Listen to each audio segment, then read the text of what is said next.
Have you just recently purchased a remarkable tablet and you don't know how to replace the tips of these markers? Fear not, I have 3 simple and easy tips to help you achieve that. See what I did there? Hello and welcome to the channel. I'm Barnett. I create videos to showcase all things tech and film related to help you out in the creative world. Step 1. You want to make sure you have the following: your marker, the marker tips, either from the secret pocket or in the pack, and a pair of tweezers. Normally you are provided with a silver ring-like clip, but these are not very effective. Step 2. Take your marker in one hand and tweezers in the other.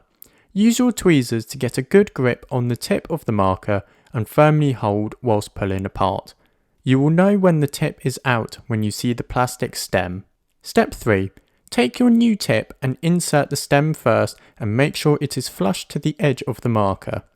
Be careful not to push too hard, as you may risk a dent and it won't be as effective when used on the tablet.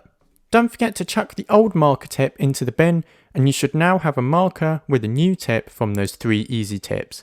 I entertain myself too easily. If you found this video helpful, then why not leave a like? And if you enjoy my content and want to see more, then why not head over to the channel and subscribe? Take care and I'll see you in the next one.